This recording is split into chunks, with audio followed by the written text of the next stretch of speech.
thanks everybody for joining for this next edition of the workshop on international survey methods from LAPOP. Today we have Sarah Hughes, senior fellow at Mathematica, and we have a pinch hitter from what I advertised earlier. So Marie Mallet from EDI Global will be presenting as well. They're two experts on international survey data collection and management. And I think today they're going to be sharing some lessons learned from their experience doing data collection in sub-Saharan Africa during the pandemic. So I'll turn it over to you two. Great. Thanks so much, Luke. I'm going to try to share my screen without messing this up. So apologies if this takes a sec. And please do let me know when you can see it. Can see it now. Great. Okay, hang on one sec. Gotcha. Okay. Thanks so much, everyone, for joining today, this morning for me, afternoon, I know for some of you. Today, Marie and I are going to talk about policy analysis during the pandemic and some creative approaches that our organizations came up with to collect data in sub-Saharan Africa. So just a brief description about our organizations.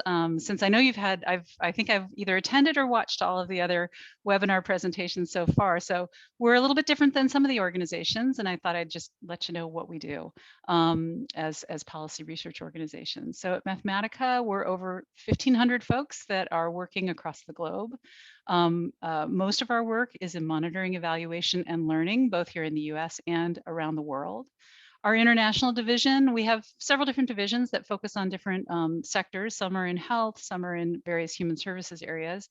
Our international division includes about 60 staff members, economists, statisticians, policy experts in various sectors.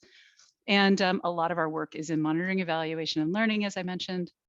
In the past 3 to 4 years, we've carried out about 115 evaluations, including many impact evaluations of projects that are valued at $200 million to $600 million, for example. We conduct performance evaluations, cost effectiveness analyses, and so on. And I will turn it over to Marie to describe EDI. Thanks, Sarah. So EDI Global is body own subsidiary of Mathematica since 2017. EDI Global is a research and data collection firm with operations in Tanzania, Uganda, Kenya, and the UK. We were founded 20 years ago. Originally everything started in Bukoba, in Tanzania, and since then we have implemented more than 100 large-scale quantitative surveys with on average 2,000 to 10,000 respondents. And this is surveys on various topics related to agriculture, education, health, economic development, energy, and so on. We work with all development actors, such as national governments, universities, international organizations, NGOs, etc. We also conduct impact evaluations and also provide survey design and data management service around the world. Most of our surveyors are in person, and we started implementing remote surveys years ago before the pandemic, but this has accelerated our use since the start of the pandemic. Our focus is always on providing the highest data quality. We develop process to collect highest quality data, but also we take part in experiments to test the quality of data we obtain via various data collection modes, such as comparing PAPI vs CAPI, or comparing phone survey vs in-person surveys as well. Hand it over to Sarah. So the motivation for the conversation that we're going to have today, and we really are looking forward to the Q&A afterwards, is really about, what is it that we had to do when the pandemic hit? Like everyone else, we had to adapt. So we're policy analysis and data collection organizations, and our clients, which are often, federal agencies, international organizations, NGOs, and so on, their programs were going on when the pandemic hit, and they still needed data. So we didn't necessarily have to suddenly start collecting data on COVID, although all of us, of course, did want to know what was the immediate impact of the lockdowns and of COVID on these various programs. But the policy implementers needed to continue collecting data, even though suddenly the environment had changed for us. So, research continues, and the decision makers really needed answers to their policy questions, what to do about their programming, and what was the impact on the beneficiaries of the programs or participants in the programs. So we had to adapt. So our main question is, how do policy or applied research organizations adapt to data collection in sub-Saharan Africa despite the COVID restrictions? I'm going to turn it back over to Marie to discuss shifting modes and a few great examples that EDI Global has of how they managed in spite or in this huge quick transition. Marie?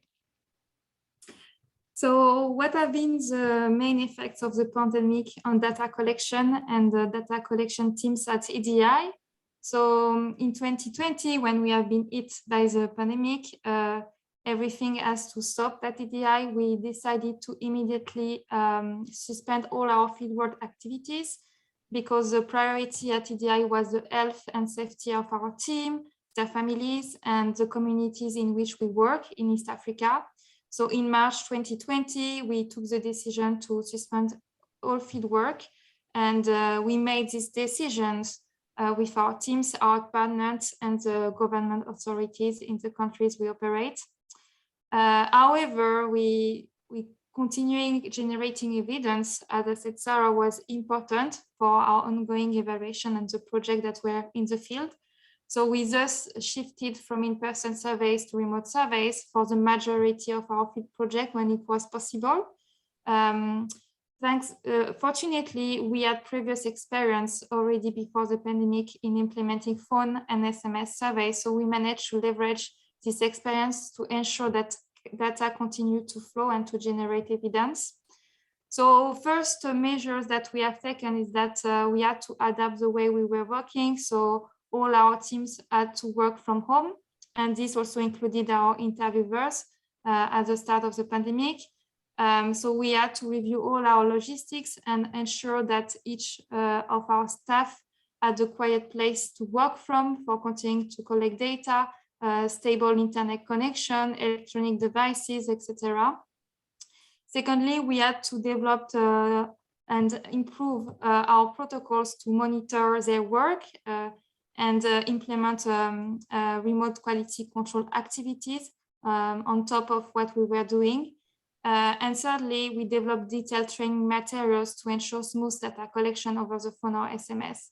So I'm going to now give you two examples of projects we implemented remotely. The first one is with UNICEF.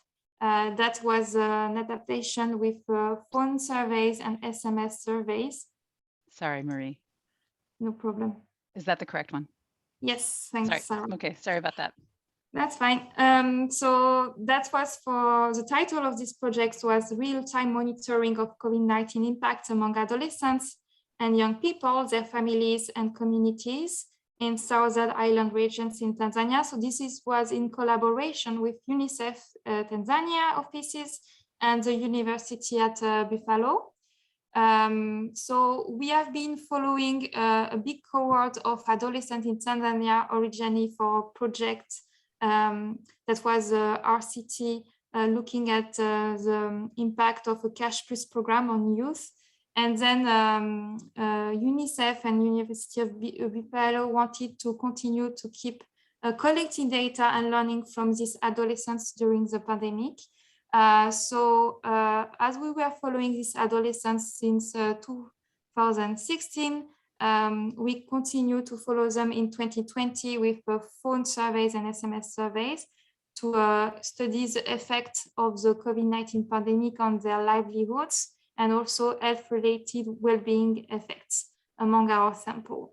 So the sample for this survey, we first implemented a phone quantitative surveys with a sample of around 1,000 youth, and we obtained 71% of response rate. And then later after, we also implemented the 4 rounds of SMS survey from October to December 2020. And this was involving a sample of 1,600 respondents, also including facilities and household heads in addition of youth. So for these 4 rounds, we started to get a response rate at 50%, and then it's slightly decreasing until reaching 41% on the latest round. So the key objective of these surveys was to collect data on their level of knowledge and attitudes and practices around COVID-19 disease and how this affected their daily life. So we had adapted our questionnaires to collect this data over the phone and then later on SMS. For the phone surveys, the interview were 30 minutes long. For the SMS survey, we included 5 to 6 questions each round maximum, so that it can be completed in less than 5 minutes. So that's a lot to be said about this first experience, but let me focus on a couple of general points around this remote survey for this project. So first of all, this project was targeted vulnerable households in Tanzania that are located in a rural Tanzania, which is very hard ordinary to reach remotely because they don't all have access to a phone directly. So originally the preferred option to reach this type of population is to use in-person surveys to obtain a high response rate. But because we had already been engaging with them since 2016 and we had collected a high reliable phone contacts from them, we managed to continue following them remotely during the pandemic. So also reaching those families is always challenging remotely, especially that they face a poor network coverage, and also accessing electricity is also a challenge for recharging the phone. So to make it work, we had to be flexible and creative. The first insight is that when you conduct a baseline in-person surveys, you should always collect more phone numbers than you need, not only the phone numbers of your household, but even more like the neighbors or even community members, because these people can help you to track your household later on, if in the case they don't have access to a phone anymore or they have a problem of network. Also, we have worked with community members to help reaching some youth who had not access to a phone at the time of the surveys. For example, I remember a case where we have students that was in boarding school and that no longer had access to the phone to reply to SMS surveys. So the teacher was able to help us to allow him to reply to us. We also conducted pre-consent calls before implementing the phone surveys because we saw that we should first check the eligibility of the respondents before reaching them by SMS. And then we decided that we will not include in our sample people who are not able to read and write and also not able to actually use a phone for typing SMS. So this was excluding in our sample when we did these pre-consent calls. And we also introduces how the SMS survey will work, how we will be charging SMS, and how if they will receive incentive for that. So I think that was also an important condition to get higher response rates. And finally, the main insight we had on this project is that our population don't have access to the latest smartphone. They are using most of them a basic feature phone. So we need to keep in mind that the size of the screen is very small and you need to adapt the question's length into this and make it easier for them and avoid having open questions and avoid them typing text, rather having open-ended questions for this kind of questionnaires. I've wrote a couple of blogs into it and I'm happy to share more themes about SMS survey. The second example I wanted to talk is also remote surveys, this time in Tanzania, but implying health facilities staff. The project was monitoring the availability and stocking levels of childhood pneumonia treatment in Tanzania, and that was implementing with the results for development, R4D. So the bit of background of this project, so since 2020, we have been following a cohort of 250 health facilities across Tanzania to monitor the stock of childhood pneumonia treatment. That was only for public health facilities across Tanzania. So the first round was in person, and we managed to conclude most of it just before the start of the pandemic. And then this consisted in several remote rounds, a total of 8 as of now, that we follow every 3 months facilities over the phone to check regularly the level of stock of the drugs. So the main result in terms of completion rate for this survey is that we managed to reach for each round, so a total of 8 rounds, more than 98% of the facilities. So it was a very, very high response rate. This was possible because, as for UNICEF project that I mentioned earlier, we already had collected the high quality phone numbers in the first in-person run, and we had established good relationship with the facilities. We also designed strong tracking protocols with a very detailed phone attempts protocols with the interviewers, so that they can know when to try and at a different time of the day. And also they were very flexible with the facilities, taking into account the busy schedule of the facilities. Another important factors in this project is that we managed to always keep the same team of interviewers since 2020. So it means that they know very well the facilities, and they have established a very good relationship with them. So that also was a key factor of success. So if you can go to the next slide, Sarah. Thank you. So before handing over to Sarah, we'll present a more alternative way of collecting remote data. I wanted to just ask 2 main questions that we learned is that we think that we need to do more research on the quality of remote observed data. So with EDI, we are really keen to learn more and to generate more evidence about how on the quality of the data we collect remotely versus the ones that we would have collected in person. So a first conclusion is that the use of remote surveys is very promising in sub-Saharan Africa. They offer great opportunities to generate data and evidence for research and evaluation. Even if now we are slowly returning to normal data collection and resuming in-person surveys, we still think that remote data collection remains a very useful and powerful tool to collect data and to have, for instance, high frequency data collection at a lower cost.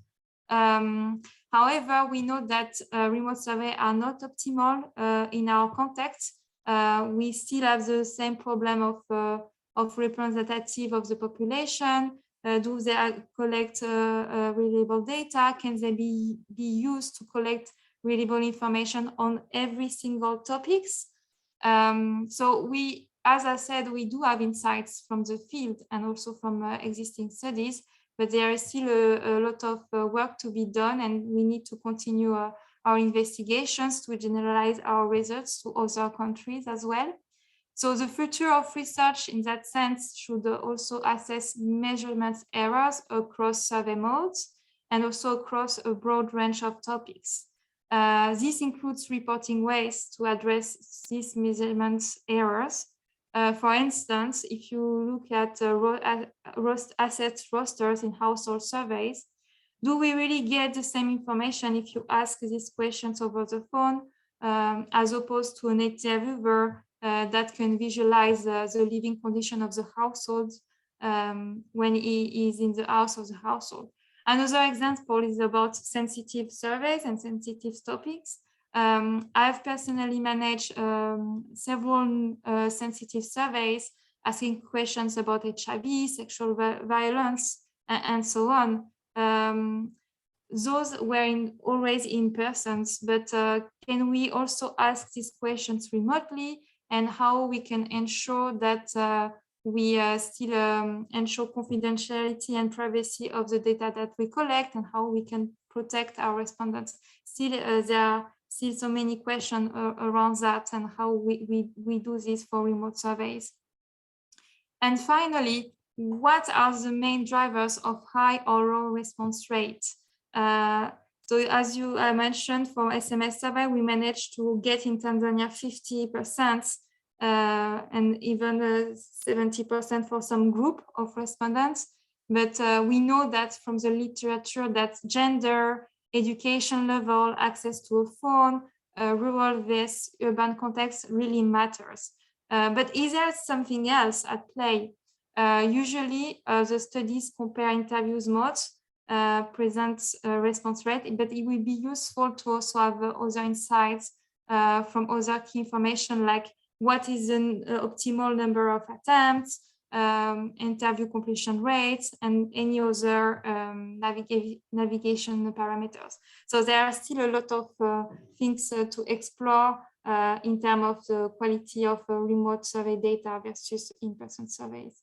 I'm now going to hand over to my colleague Sarah at Mathematica, who is going to present other alternative mode to collect data remotely. Thanks. I'd like to add, thanks, Marie. I'd like to add just that EDI Global and Mathematica, we do that kind of research. We research we look at paradata, we observe what are the right number of contact attempts and when works best for high response rates in the context in which we're operating. We are also doing a lot of interesting work in terms of developing samples from administrative data. So one of the things, and I'll talk about I know I've got this crowdsourced thing up right now, but just to follow on a couple things that Marie talked about, looking at sources of administrative data to find lists that include phone numbers is another thing that we did during this adaptation period. So we had at Mathematica a few different phone surveys that were going on already, and a lot of organizations had to go from doing in-person surveys where they had collected some phone numbers to quickly adapting to phone. We had phone surveys going on already where we had to spread out our interviewers to keep them safe and comply with whatever the health protocols were in the countries in which we were operating. Rather than stopping, we had to adapt in that way as well. But in some other instances, we had to adapt to the sampling environment where we couldn't collect phone numbers in person because we weren't allowed to go in person. So we used, in certain instances, administrative data. So I'll talk about that in just a sec. But first, I want to just mention an unusual project that we worked on in 2021. And I say unusual because this was a project that at Mathematica we did for USAID, which was a survey of 700 youth in each of 10 countries. And as you can see from the list, it's not just sub-Saharan Africa. I say it's unusual because it was we used crowdsourced data for, which is not typically what we do. And this was because the client was very eager to use this particular methodology. So in this case, it was an app that recruits participants through Snowball Sampling. So, you know, you get one young person to download the app, and then you convince them to ask their friends. Maybe there's a small incentive associated with it. I'm not entirely sure with this particular app, if there is, to get them to also download the app to complete a bunch of demographic data and to create a panel, essentially. But so this app provides a panel, and what we did for USAID was to carry out this survey of youth on civic engagement. So an interesting project to work on. We note that the sample was far wealthier, more educated, more urban than the population. So we knew it was not representative. There were no pretensions that it was representative. It was to provide sort of a snapshot of youth thoughts on civic engagement in these different countries, recognizing that the sample was not representative. The app provides, it pays the respondents per task. So they can do something like complete a survey, but they could also do something like take photos of government assets, take photos, or go check prices of commodities in the market. So there's any number of different tasks they can do because they're paid a small fee for each task they complete. And the demographic data can be used to create different samples. This is probably familiar to most of you. It's a method for creating panels here, but this is what was interesting to us was doing this in a number of the countries, including Mali, which was a tough one. Lebanon, given the time in 2021, also difficult to actually get folks to complete the data and to have a sufficient sample to ask the set of questions that we had. So it's useful for snapshots maybe of opinion and of market research. And I can talk about it a little bit later or a little bit more in detail, but this was a partner organization. It's not something that, that it was not Mathematica's app. So another, as I mentioned before, another way of adapting surveys to new modes or to just to the environment that we're working in was that we developed samples using phone numbers from various administrative sources, utilities, community groups, ministries of education and health. And Marie talked a little bit about some of those different ways of obtaining samples. Now, I will say that I'm currently working on a survey where we're using phone numbers from a utility, and the quality of the data is not always what we're hoping it to be. So there's a lot of work on the front end to get a large enough sample that you're going to get sufficient coverage, but that you can also remove the duplicate phone numbers. You can remove the phone numbers that have 17 digits instead of the standard 11 or 12 or whatever it should be in the country that you're in. So there's a lot of work in cleaning those samples when you get them, but sometimes it's the only alternative you have, and sometimes it's the right sample for the kind of work you're doing. So, for example, when we're doing analyses of reforms in institutions such as an electrical utility or a water utility, using their customer database is the best sample you can possibly get, because you're looking at changes over time among those who are connected to that utility. And you don't necessarily need to have a control group that is not connected to the utility. So that's a great source of data that you can use. So that's just a tip for those of you looking for sources of samples. Sometimes you have to work closely with the utility. You have to, of course, go through IRB and guarantee a lot of protections on those because you will be contacting their customers. And sometimes it's quite difficult to get that kind of data set. Excuse me. So some of the alternatives then that we used at Mathematica, some of these are alternatives that were things that were already in play before COVID. So we already were planning on using remote data collection techniques to supplement or complement surveys that we had in the field or were planned. In some cases, we had to substitute for surveys to measure certain outcomes. Again, most of our work is evaluations of public policies and various development programs. So some of the alternatives, and there are many, I'm just going to give you a few examples. We don't have much time, and I know I'm running a little long here. But one of those is this remote data collection. And here I'm going to talk a little bit about smart meters and grid monitors in Benin and grid sensors in Ghana. So what are those? Smart meters are meters that are actually placed on the electrical line above the meter. Imagine the electrical line that goes into your home or into your business. A smart meter can be placed along that line to measure the quality of electricity. What's the quality of electricity, you ask? Well, I didn't know until I started working on energy projects about 8 years ago, 7 years ago. Blackouts, brownouts, voltage fluctuations are all measures. Those are all representative of poor quality electricity. Blackouts, brownouts, voltage fluctuations. There are plenty of others, but those are the simplest ones to explain. So smart meters will measure that for an individual unit in your sample. Could be a household, could be a business. Grid sensors do the same thing. I believe grid sensors are usually placed after the meter, so they can sometimes be subject to getting turned off if somebody turns the electricity off to their house, for example, for an extended period of time. But those are two types of remote or objective types of data that we collect to do some certain kinds of analyses on the quality of electricity. Another alternative is satellite data. I know that I believe the LSMS presentation in this webinar series talked a bit about satellite data, and we also use satellite data to look at agricultural production and patterns of cropping. And I'll show you an example of something we did for an impact evaluation a couple of years ago, actually last year, I guess it was. And then administrative data as well. This is collecting data from agencies like health organizations, from ministries of education, from utilities, et cetera. And here I'll talk a little bit about administrative data that we've used in Liberia, Ghana, Benin, and Senegal, which I believe I mentioned at the top. We're conducting impact and performance evaluations of these very large investments from the Millennium Challenge Corporation, MCC being one of the US development agencies. And they're investing a great deal of energy in the power sector in West Africa in particular. And Mathematica was hired as the independent evaluator for over $1 billion worth of investments in West Africa in energy by the Millennium Challenge Corporation. So I'll talk a little bit about what we're doing there. So smart meters, grid monitors, grid sensors, and administrative data, as I mentioned.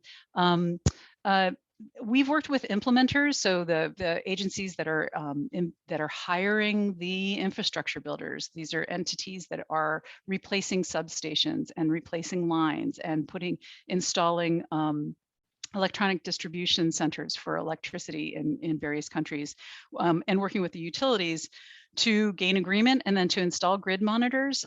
Grid monitors, unlike smart meters, grid monitors are actually, they also measure electricity, but they're placed inside the substations right along the main lines that are going out to whole geographic areas.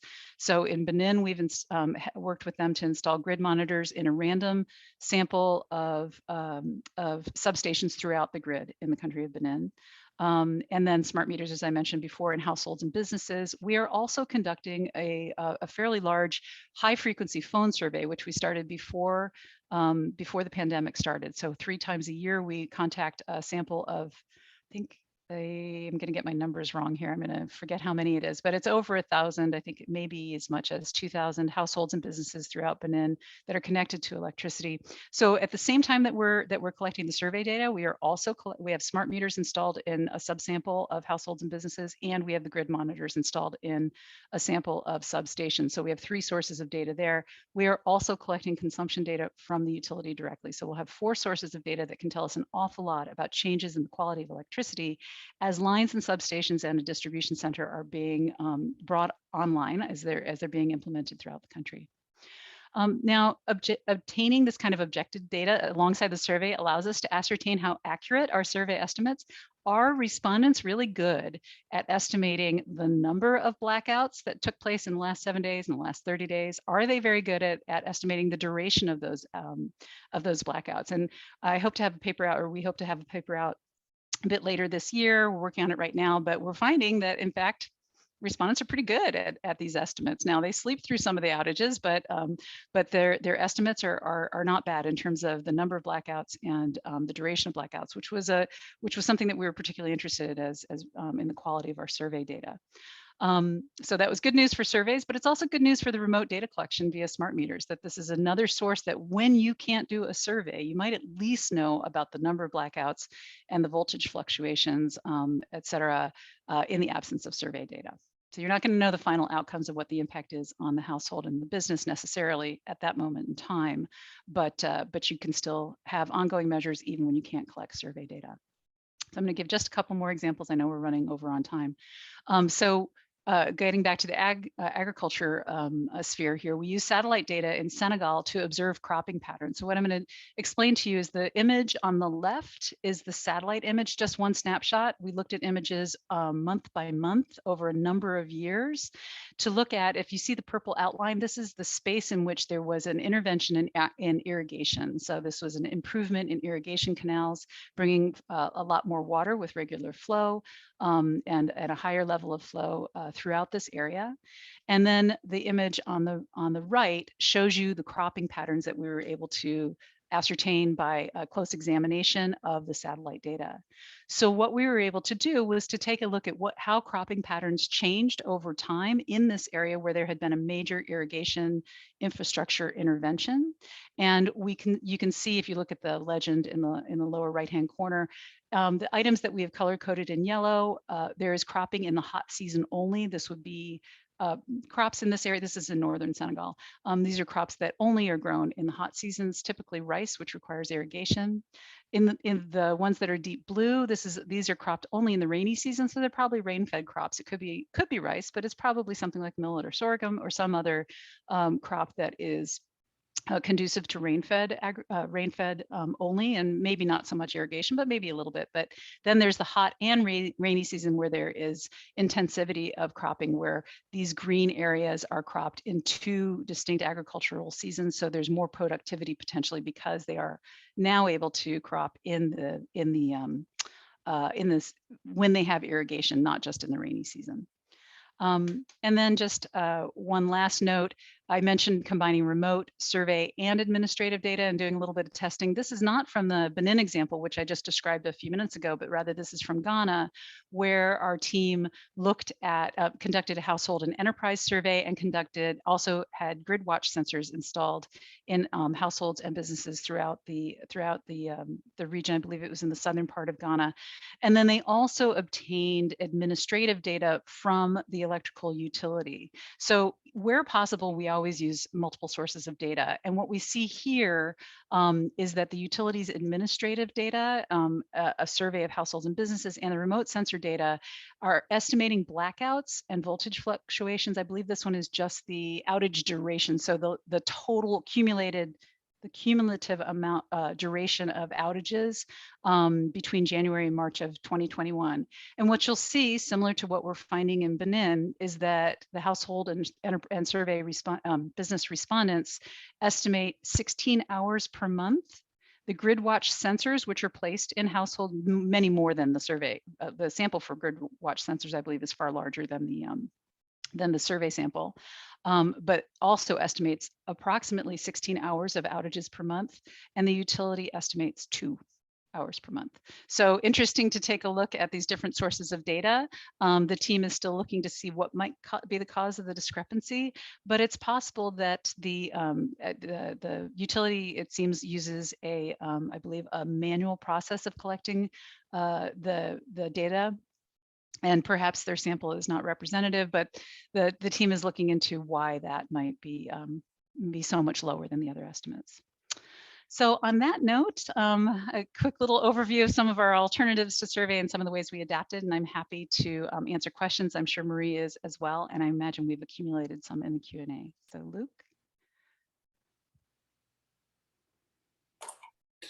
Great. Thank you both for presenting that. So for the audience members, you can post your questions in the chat or raise your hand, and I'll just go in the order received. Would you mind stopping the screen sharing just so I can see that? Not a problem. There we go. Okay, great. So we'll start with, there's 3 questions in the chat. So first, Clifford Zinnis says, could you say something about how you dealt with selection bias, especially when the most vulnerable were most likely or least likely to have a phone or internet connection? This, of course, is in addition to the selection bias from a 60% response rate. I believe that question is directed to Marie. And hi, Clifford. Nice to see you, an old colleague Hi from there, Newark. Sarah. Nice to see an old colleague from Newark. You But I look believe, great. oh, well, thank you. So I believe that question is directed at Marie. Yes, I think the 60% is coming from our SMS survey for UNICEF. So you are completely right. We had a selection bias in our sample, and this was something that was discussed with the University of Buffalo and UNICEF because there was one analyzing the data afterwards, and they completely accepted this limit in the sample. Also, before we actually implemented the SMS data collection, we decided also to first contact all our samples that were selected for the remote survey and ask eligibility question over the phone, because we didn't want to send SMS survey to people that were illiterate or the elderly people who were not able to actually answer to SMS survey, because we were concerned of the quality of data we would have been collected. So that also reduced a lot the number of people that were indeed eligible for the SMS survey. But that was something we discussed, and that was accepted.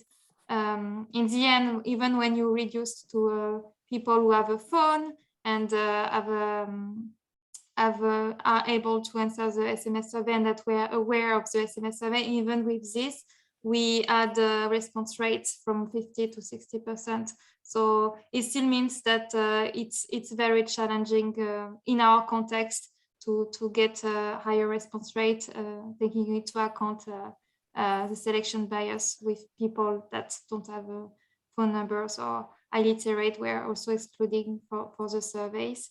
It's also worth to say that for the phone survey, so not the SMS survey, but the CATSI surveys that we did with youth, we drew a random selection out of our full sample that was also including youth with no access to phone.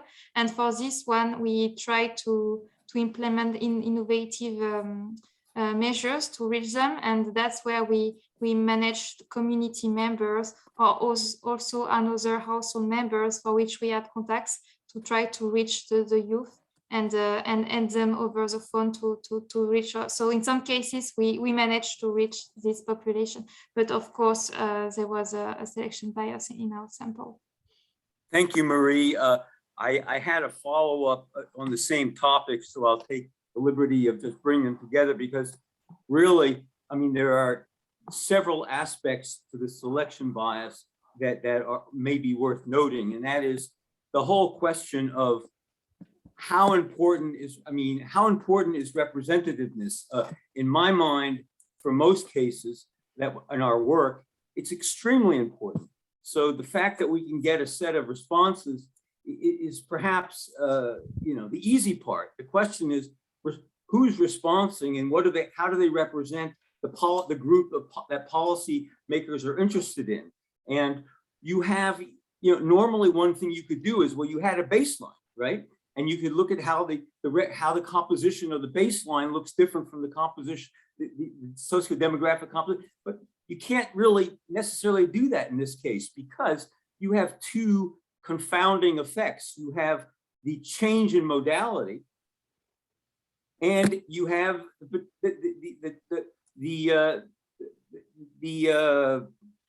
change in the sample. So how you disentangle those two things, I'm not sure. You need another instrument. You need another modality. You need another. You can't just go with the baseline. And if you compare the midline or end line using this remote methods, and you compare it to the baseline, I mean, it's completely your impact evaluation effects are invalid. So it seems to me that where the heavy lifting, and I know Sarah has done work on response, the effective response modality, and so it seems to me that's the place where research will most benefit to make these technologies really useful. So thank you for the airtime. Thanks, and I think Clifford, like a lot of folks, I mean, if we can get back out there and do the same mode on for an end line, I think that's what most people want to do. I think that's what most researchers want to do. But I mean, we're working in this policy space, and honestly, this changeover, if I can just opine for a second here, the changeover to remote data collection that so many folks have been required to do because of the pandemic, the pre-existing desire to reduce the costs of data collection and to move as much as possible to remote and to cheaper and cheaper methods is only being exacerbated by everyone having to have gone over to remote methods. So I think that I think many of us are trying to figure out, well, what are we going to do now if we can't do that end line with the same mode and try to reduce or remove one of those confounders. But I think this is going to be a struggle. I think there's going to be a lot of folks that are going to we're going to have to work in both directions, trying to get back to at least eliminate the mode effects, but also doing that kind of research. Exactly. Sarah, sorry, but we're currently doing some research on mode effects as well. And I just wanted to point out that typically people doing research on mode effects look at the effect of the interview mode, right? Modality of the interview. Unfortunately, it's more complicated, I think, because what we realize is there's also a recruitment modality effect. So when you're trying to understand the effect of the change the change in quote the survey modality, you really have you have these two different nested issues that need to be disentangled, and that was an area that we've been working in. But of course, it makes things very complicated because now you have at least, we figured a way of doing it with 6 treatment arms, but that's still crazy. 6 treatment arms. Ouch. Well, you and I need to continue the conversation. Actually, some work that you and I did way long ago inspired some of this work that we're doing on the variance between the survey and the remote data collection. But I know others have other questions, so we can have our one-on-one conversation separately. Luke, is there another question we should address? Yeah. So the next one is from Mary Claire Roche. Hope I'm saying that right. Could you speak more about the back end of the SMS surveys, as in what programs did you use for SMS dispersion? What program did you use to send money? And what language did you program the SMS survey deployment in? Yeah, sure. I can take this one as well. So for the SMS survey, we use a program that was called Textit, that was similar to a CAPI software, so except that was a way to configure SMS survey. And we also use a platform, a telecommunication platform called Africa Stalking, that was handling the payment of incentive, but also the reverse billing of SMS, because we didn't want to have our respondents to pay the SMS to reply to us. And it was also a way for them to be able to participate, because we were focusing to very poor households in Tanzania. So we use these 2 ways, so this platform and CAPI software, let's call it CAPI, but it's SMS software that was integrated to this platform. I wrote a blog as well that explained all of this logistics, so I'm going to share with you the link, how we did. And regarding the language, we translated into the local language, so it was all in Swahili. The main problem with that is that when you translate in language, you need to take into account about the number of characters in the translated language, because we use Swahili for Tanzania, and then it tends to be much more longer than it was in English. So we had to really be efficient in the wording of our questions, because if you ended up with a very long message, for some basic simple phone, the SMS would have been received in several SMS, and it would be hard sometimes to actually receive them. And we were even concerned that in some cases, some SMS were received in the wrong order. So we made a lot of tests before making sure that the length of each of our SMS we were sending in Swahili was actually the appropriate size. It was a bit challenging, but something to consider as well is that the final language you will be using in your SMS. So yeah, I'm going to share the link so that you can explore more about the logistics. But another things to consider as well, in our case, we use SMS surveys, but there are also the way of using USSD, unstructured supplementary service data. So this is the kind of message you receive, but once you reply, you have like a time limit. I think it's about 20 seconds, something like that. You have to reply, and then the message disappears. So nothing is kept on the phone. So this for us has some drawbacks, and we were worried that it was maybe not giving enough time for the respondent to answer. And also the fact that you have to have your phone always on, right? And in our cases, because there is this problem of access of electricity, we decided that it was better to actually send SMS and allow the SMS to be stored on the phone and let the respondent answer when is available. So this kind of logistical consideration to do. And final remark and tips from our experience is that we conducted each round of SMS over a period of 1 week. And we realized that most of the responses that we were receiving was in the first 2 days of data collection. So even if you extend it by more days, and even with reminder SMS, we didn't manage to increase that much the number of completed surveys. So that was the case of Tanzania, and we will need to look into more context. But in our cases, this didn't make a huge differences. Yeah. I can add a couple things on SMS also. Just I didn't mention this project, but I worked with, we at Mathematica worked with, a small team of us worked with a Gates-funded project with an NGO in South Africa over the last few years to see if we could model some approaches to improve coverage when you're doing SMS or phone surveys. And so we used a methodology called multi-level regression with post-stratification. We have a paper that came out, I think it's in the, it might be in the current Journal of Statistics and Survey Methodology, or maybe the last one, I'm not sure when it came out, where we looked at phone surveys, SMS surveys in, I think it was in 7 or 8 countries.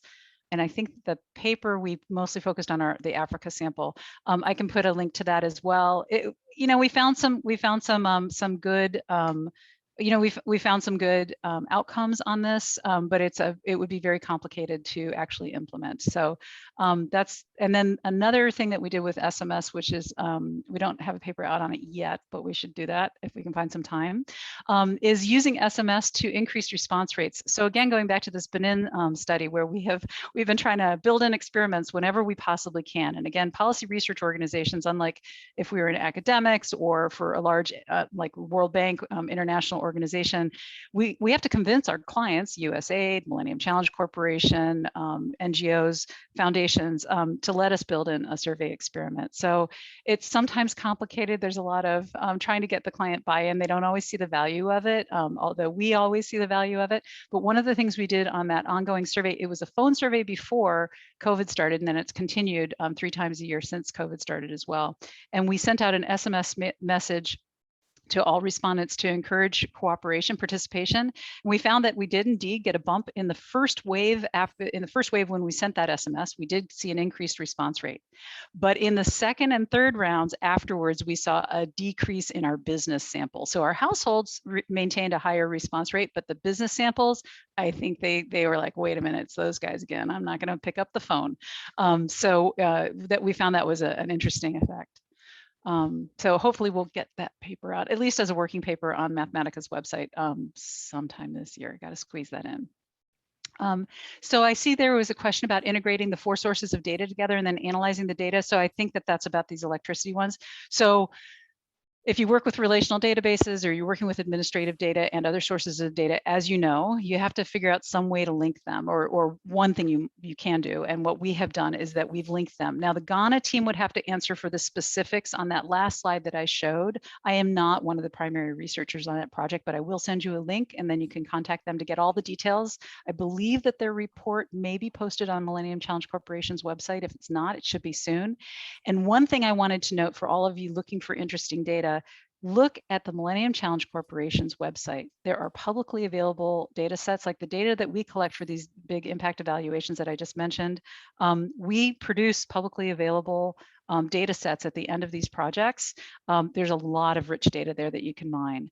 If you're interested in survey methodology, we don't always, I don't think we publish the para data, but you can get some metadata. But you can always contact us as researchers also to ask questions. So in terms of the integrating the 4 sources of data, so I'll talk about the 3 sources of data that we have in the Benin case where I don't have any paper to point you to yet, but we're using our key identifiers it's called the numéro de police in French. It's the account number essentially for the customer within the electricity database. So again, those studies are of currently connected households, so households that already have electricity.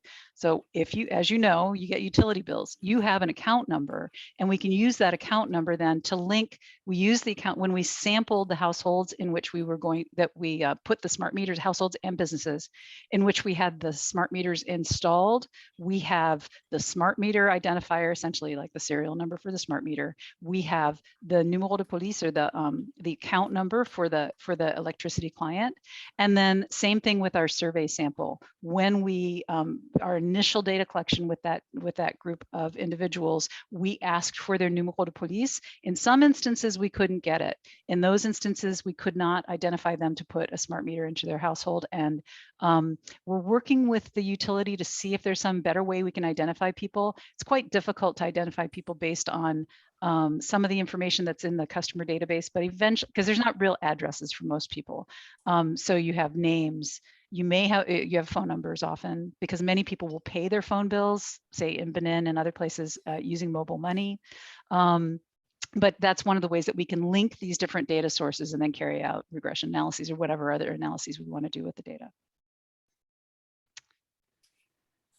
So I had a similar question to that. So what's your approach to combining the administrative and the survey data? Is it, so you show this graph of like the estimates of the outage duration, and they seem quite different. So do you consider one of those like the gold standard that you're validating the other ones against, or are those like two different approaches to understanding one concept? What's your philosophy about like survey data versus administrative data? Okay, so you asked me a couple different questions there. So first, as I mentioned, I'm not one of the primary researchers on the GONET, but that was that I asked permission. I do their peer review, their quality assurance tasks on that project. So I was familiar with what they had, and I said, "Oh, can I use your slide?" Because our Benin stuff isn't quite ready for prime time. So exactly how they did it, I will point you to them. Philosophy on this, though. Here's the thing. I think that the grid monitors, the smart meters, the grid sensors, those are three different actual little products that are located at different points along the electricity, spectrum, substation, above the meter, past the meter, within a household or business. I think that those give us really good data on such things as blackouts, voltage fluctuations, the quality of the electricity. They tell us nothing about about the effects of poor electricity on households and businesses. You have to talk to human beings to understand what's happening. Or, I mean, there's some outcomes you can measure with other pieces of information. Maybe you get the balance sheet for a business, you can understand, you can do a correlation between bad outages during a season of the year and poorer sales or something, but you're not really going to know unless you talk to that sawmill owner and find out what happened in terms of your profit in this period of time. Oh, there were terrible blackouts. In order to cut the law, to cut the boards for the hotel being built down the street with whom I have a contract and do it on time, so I get paid on time, I had to spark up my diesel generator, which costs 5 times as much as my grid electricity. So that's why my profit was that's why I lost money during this period of time. That's why I had to lay off my workers. This is why I had people, when I ran out of diesel fuel or the price of fuel went up for that diesel generator, that's why I had such low productivity. So those kinds of questions can only be, those like the really big outcomes, the important outcomes, got to talk to a human. That may be a controversial thing to say, but I hope not. I hope that isn't. So yeah, I think certain variables, it depends on what your outcomes are. It depends on what you're looking at, but some things, may be a little bit better to get grid monitor, smart meter data for outages and voltage fluctuations. It's hard for a human being to even perceive it. And the actual numbers, people sleep through the night. They don't know when the lights have gone out. Potentially your electricity's gone out in short periods of time if they don't have some digital clock to tell them in the morning. Yeah, that's kind of my philosophy on that. Gotta ask human beings about outcomes. A great argument for continuing to do survey research. I want to take that little snippet of what you said and give it to our donors to keep getting funding. Print out T-shirts, put it as a meme. Yeah. I mean, yeah. Okay, well, seeing no more questions, I think we can wrap up there. So please join me in thanking Sarah Hughes and Marie Mallet for sharing their experiences with us. It was a really interesting presentation, exactly the type of thing we're looking for from this workshop series. So thank you for that. And then I think you might have some links that you wanted to share for the resources, the blog, data sources, and literature. So I can pass those along in a follow-up email. And then our next workshop is April 20th. We have one more for the semester with Julie DeJong. So please join us for that. Thanks everybody for coming, and we'll see you next time. Thanks, Luke. Thanks, everyone. Thank you very Bye. much, everyone. Bye. Bye.